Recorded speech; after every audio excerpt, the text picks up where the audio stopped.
as été choisi pour traverser ce jour avec une force que tu n'as pas fabriquée, et ce que tu as porté en silence n'était pas une fin, mais un passage.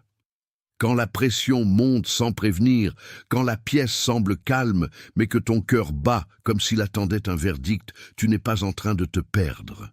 Tu es au bord d'un basculement que Dieu peut être en train de révéler avec une précision que tu ne vois pas encore. Et aujourd'hui, le 15 juillet, ce qui t'a écrasé commence à perdre son pouvoir sur toi.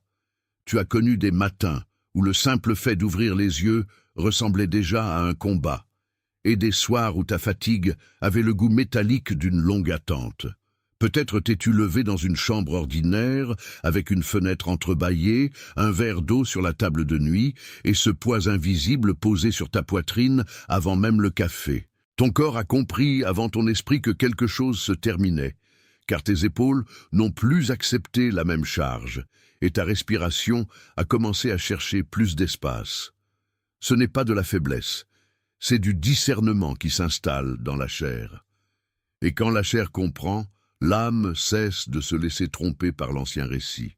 Tu as peut-être regardé ton téléphone dans le silence, sans savoir pourquoi un nom, un souvenir ou une vieille inquiétude a fait remonter ce nœud dans la gorge.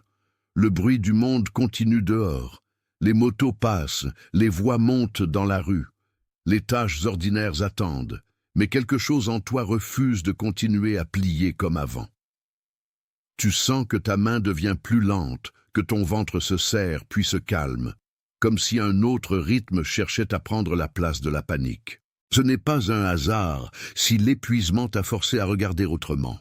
Parfois, la nuit ne vient pas pour te détruire, mais pour te retirer ce qui te distrayait de ta délivrance. Tu as été mis à part pour reconnaître ce que d'autres appellent simplement retard, alors qu'en vérité, c'était une protection discrète. Comme Joseph, qui a connu la fosse, la maison de servitude et l'attente avant la porte ouverte, tu as traversé une suite de scènes qui n'avaient pas l'air de promettre la victoire. Pourtant, derrière chaque porte fermée, il y avait un tri, une préparation, une manière de t'empêcher d'entrer trop tôt dans un lieu qui t'aurait brisé.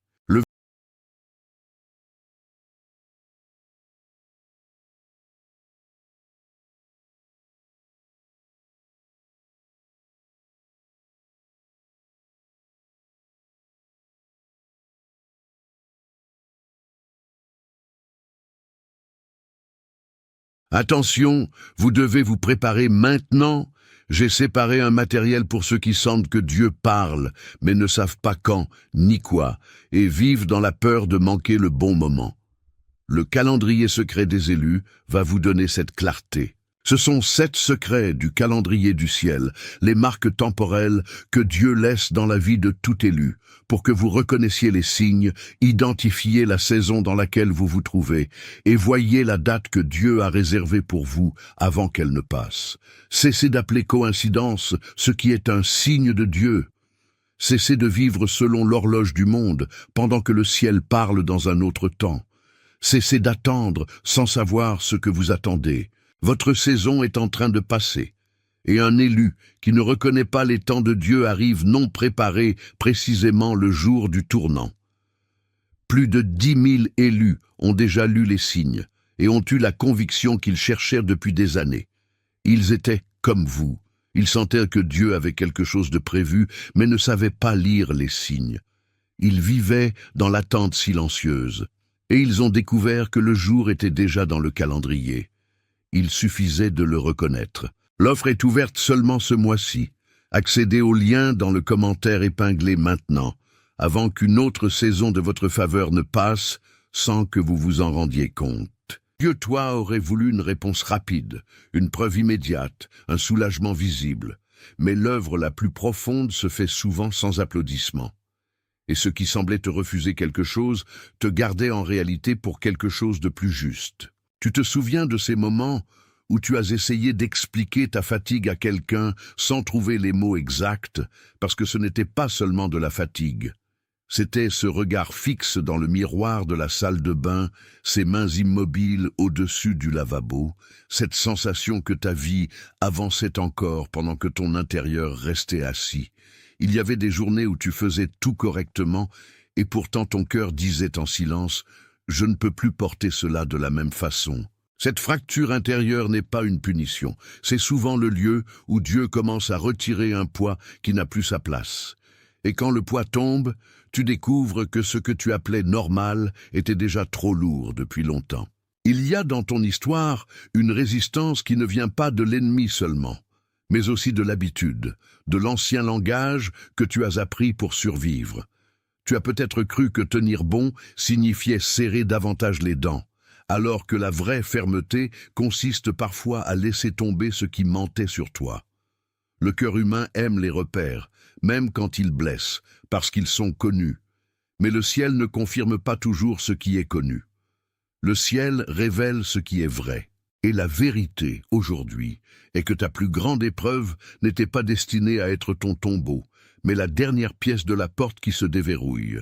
Si tu sens que quelque chose en toi s'est reconnu dans ces lignes, si une partie de toi s'est redressée au milieu du soupir, écris dans les commentaires le chiffre 333.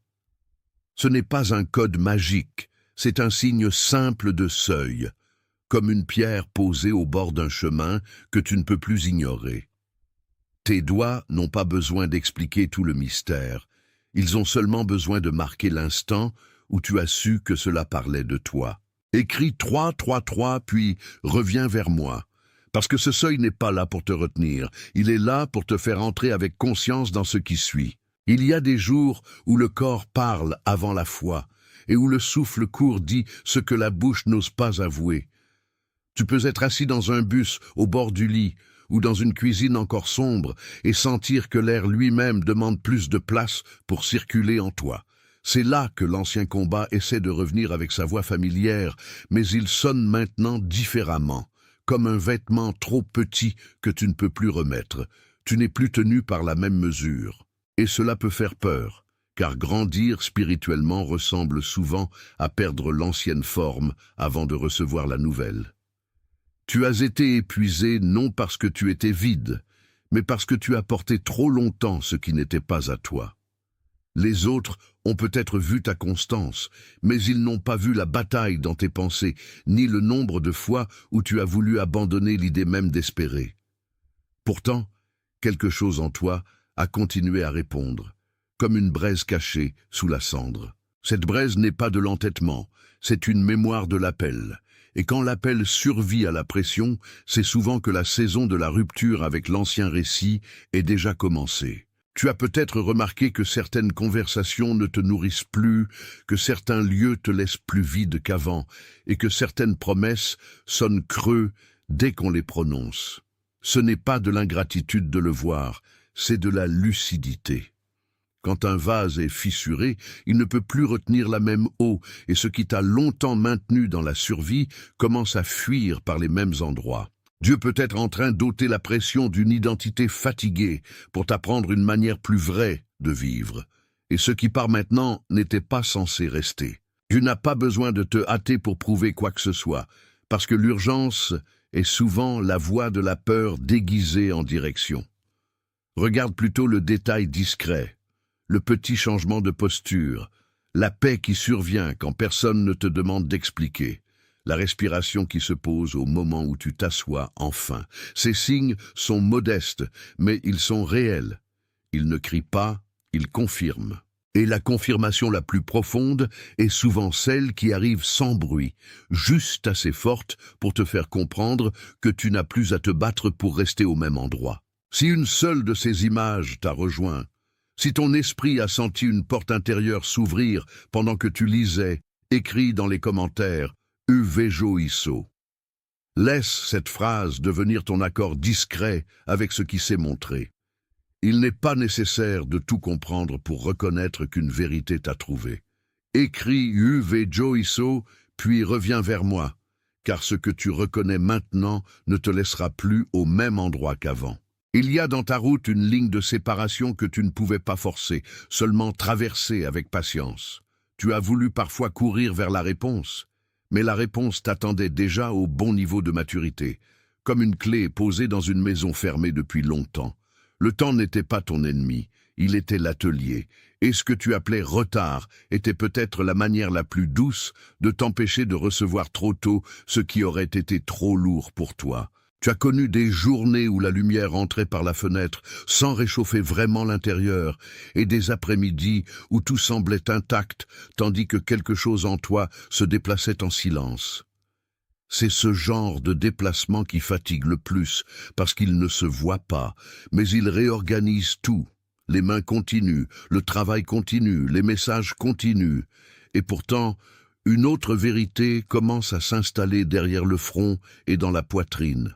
Tu n'es plus l'homme ou la femme d'hier, même si le monde n'a pas encore appris ton nouveau nom. Et cette transition peut être inconfortable avant d'être libératrice. Tu as peut-être senti des retours d'anciennes inquiétudes, au moment même où tu croyais avoir avancé.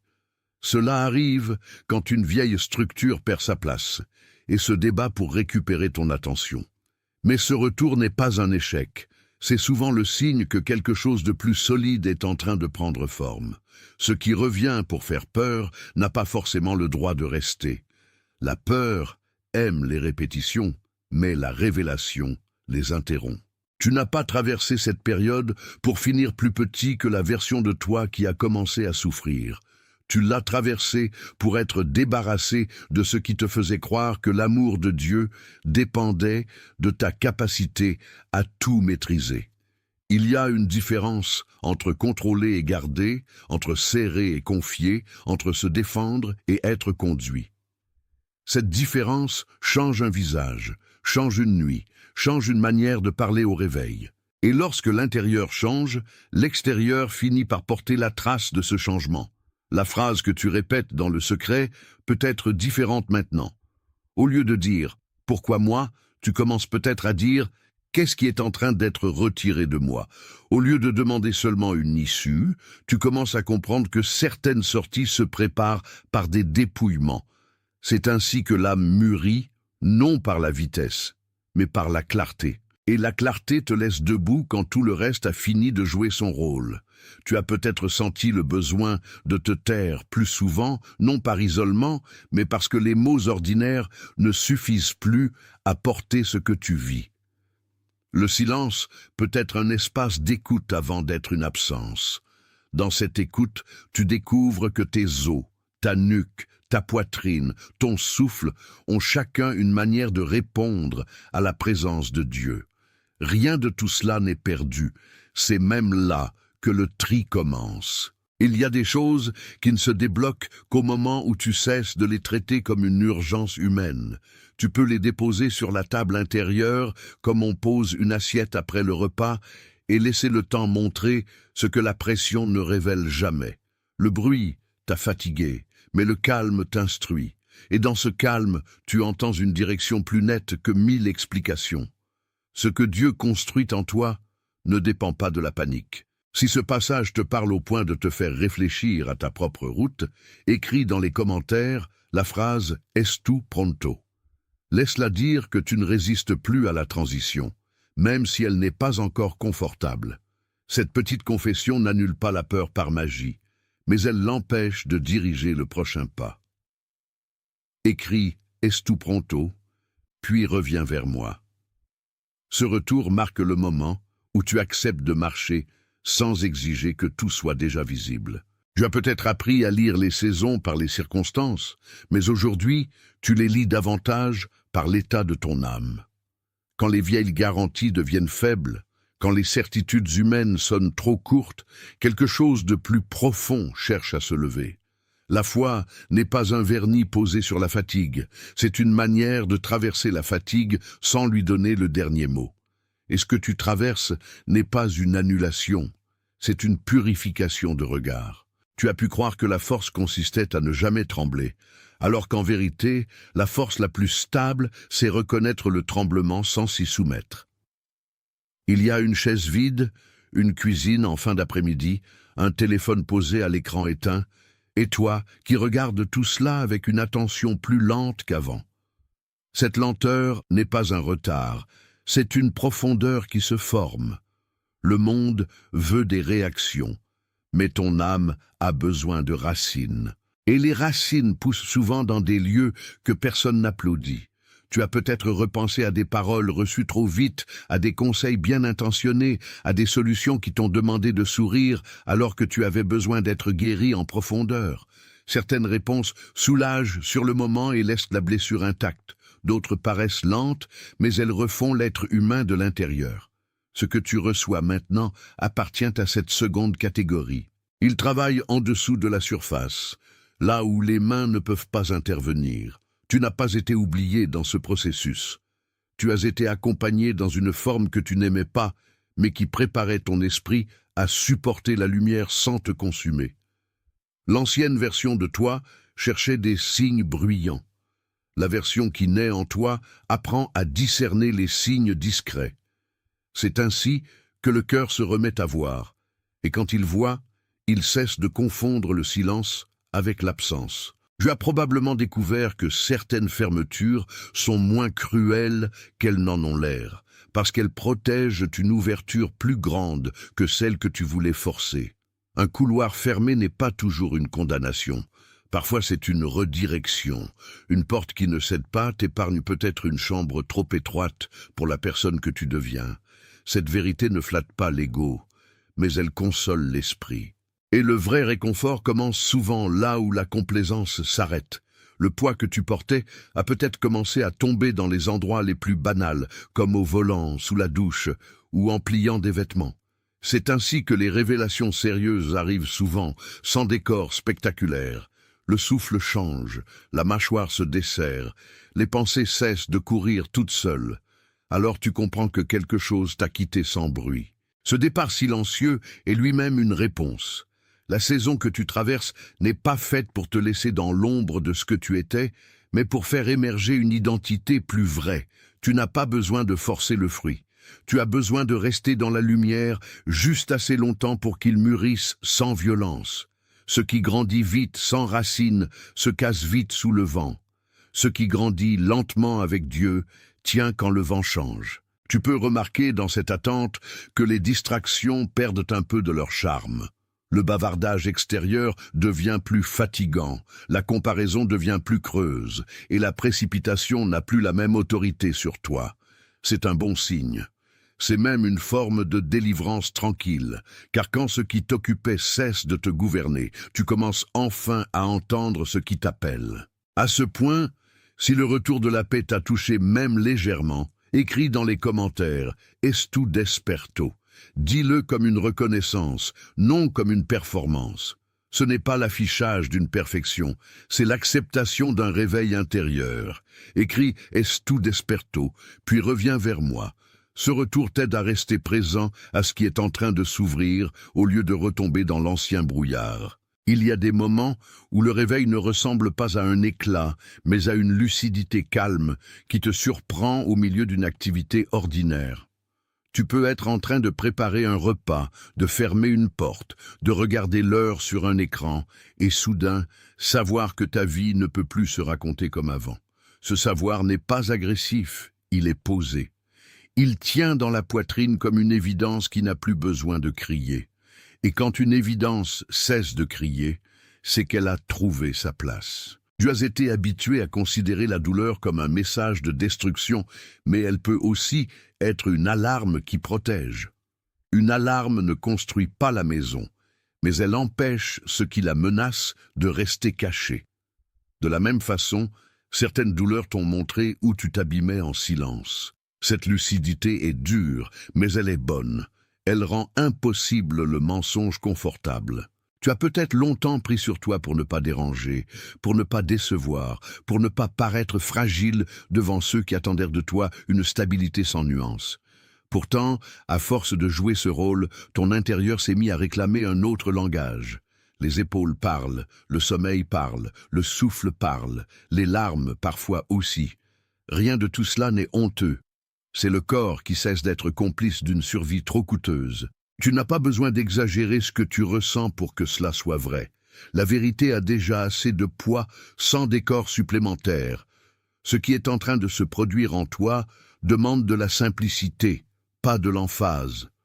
Tu n'es pas en train d'inventer une histoire plus dramatique, tu es en train d'entrer dans une réalité plus nette, et la netteté, même lorsqu'elle dérange, est une forme de grâce. Le vieux récit disait peut-être que tu devais d'abord être fort pour être digne d'avancer. Le récit nouveau dit que tu peux être guidé pendant que tu apprends encore à respirer différemment. C'est ainsi que se construit une liberté solide. Elle ne vient pas d'une image parfaite, mais d'un accord profond entre ce que tu vis et ce que Dieu est en train de travailler. Et cet accord commence par une honnêteté simple. Tu as sans doute reconnu que certaines attentes autour de toi sont devenues trop petites pour ce que tu portes désormais. Ce n'est pas du mépris, c'est du dépassement. Quand un contenant est trop petit, le contenu ne cesse pas d'exister pour autant. Il cherche seulement une forme plus juste. Ta destinée ne s'éteint pas parce que l'environnement tarde à la comprendre. Elle apprend à parler plus loin que l'endroit où elle a commencé. La paix vient parfois sous la forme d'un refus intérieur très clair, une sorte de non silencieux adressé à ce qui t'épuise. Ce non n'est pas de la dureté, c'est une frontière saine, et chaque frontière restaurée enlève un peu de confusion à ton âme. Les bons changements commencent souvent là, dans une limite posée sans colère. C'est une manière de dire oui à la vie sans se livrer de nouveau à ce qui te vide. Tu as peut-être remarqué que les mêmes scénarios ne te manipulent plus aussi facilement qu'avant. La répétition a perdu de son pouvoir parce que tu ne réagis plus avec la même précipitation. Là où tu courais aussitôt vers l'explication, tu prends maintenant un moment pour sentir si ce qui se présente porte la paix ou seulement la pression. Cette pause est une victoire. Elle t'évite de signer encore une fois un contrat avec le mensonge. Dans ce mouvement, une présence t'enseigne à distinguer ce qui nourrit de ce qui use. Tu ne peux pas toujours changer tout de suite le décor, mais tu peux changer ta manière de l'habiter.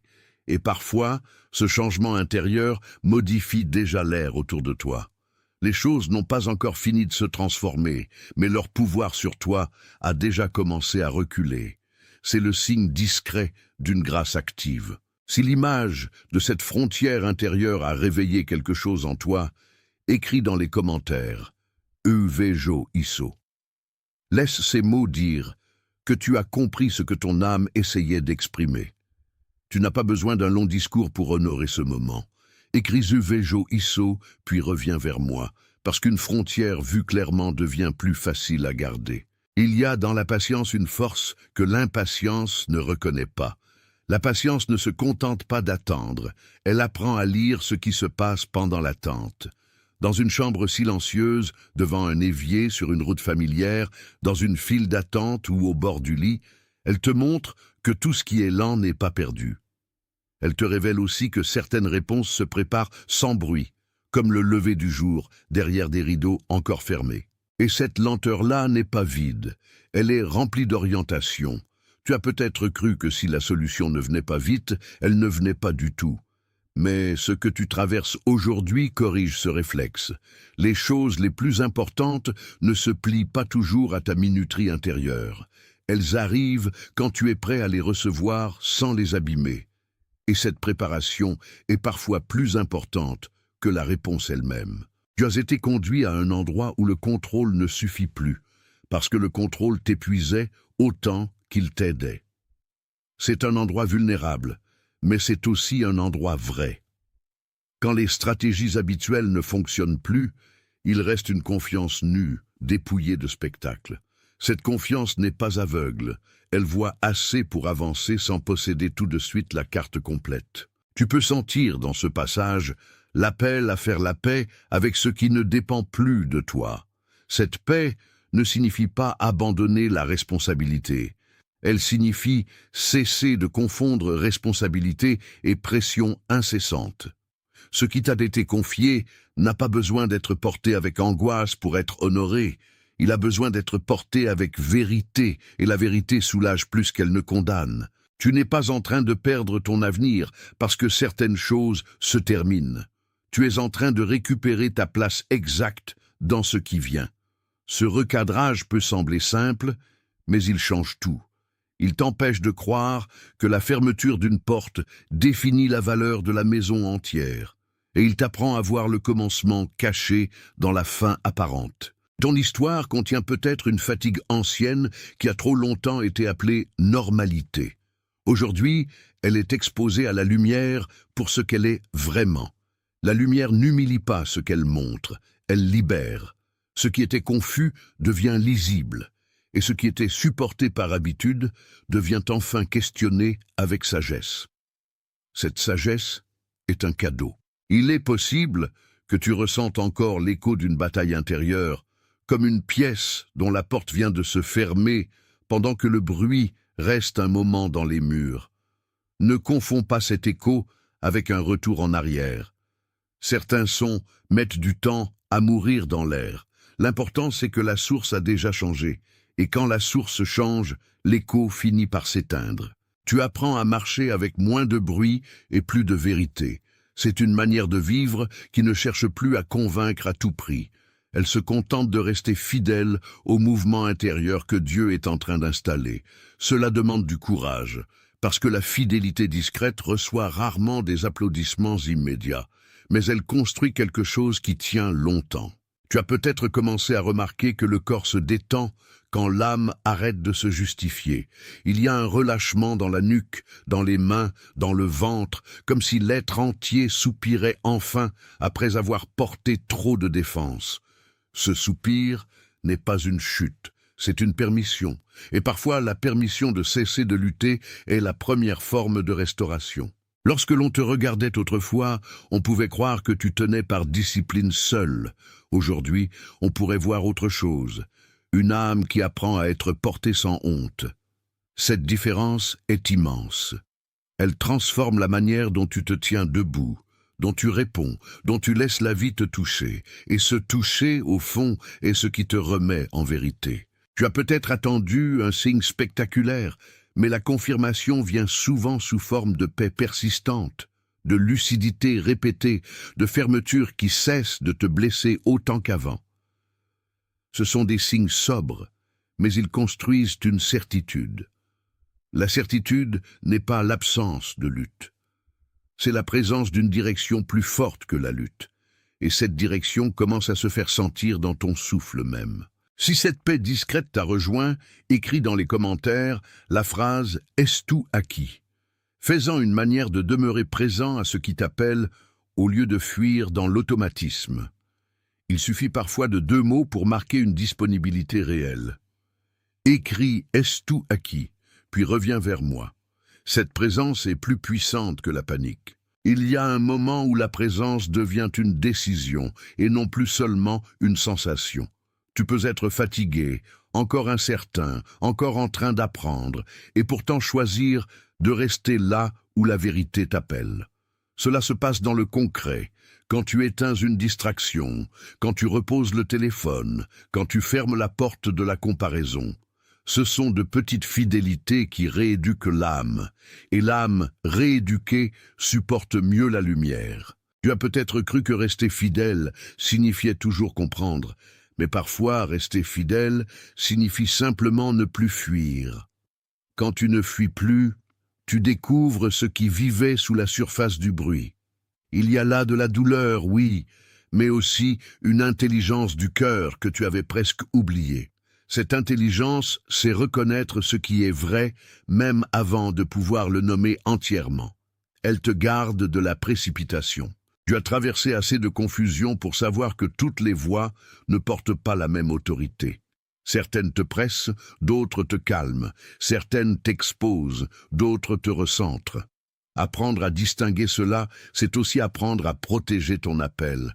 Car tout ce qui sollicite ton attention ne mérite pas ton cœur. Et le cœur, une fois protégé, retrouve sa justesse. Tu n'as pas besoin d'avoir une réponse parfaite à offrir à tout le monde. Tu as seulement besoin d'être vrai devant ce qui se construit. La vérité n'est pas bruyante, mais elle est stable.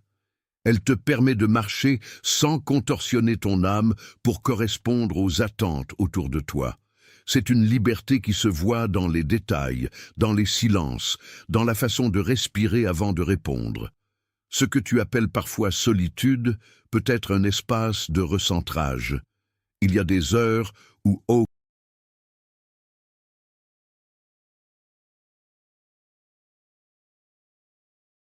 Attention, vous devez vous préparer maintenant. J'ai séparé un matériel pour ceux qui sentent que Dieu parle, mais ne savent pas quand ni quoi, et vivent dans la peur de manquer le bon moment. Le calendrier secret des élus va vous donner cette clarté. Ce sont 7 secrets du calendrier du ciel, les marques temporelles que Dieu laisse dans la vie de tout élu, pour que vous reconnaissiez les signes, identifiez la saison dans laquelle vous vous trouvez, et voyez la date que Dieu a réservée pour vous avant qu'elle ne passe. Cessez d'appeler coïncidence ce qui est un signe de Dieu. Cessez de vivre selon l'horloge du monde, pendant que le ciel parle dans un autre temps. Cessez d'attendre sans savoir ce que vous attendez. Votre saison est en train de passer, et un élu qui ne reconnaît pas les temps de Dieu arrive non préparé précisément le jour du tournant. Plus de 10 000 élus ont déjà lu les signes et ont eu la conviction qu'ils cherchèrent depuis des années. Ils étaient comme vous, ils sentaient que Dieu avait quelque chose de prévu, mais ne savaient pas lire les signes. Ils vivaient dans l'attente silencieuse, et ils ont découvert que le jour était déjà dans le calendrier. Il suffisait de le reconnaître. L'offre est ouverte seulement ce mois-ci. Accédez au lien dans le commentaire épinglé maintenant, avant qu'une autre saison de votre faveur ne passe sans que vous vous en rendiez compte.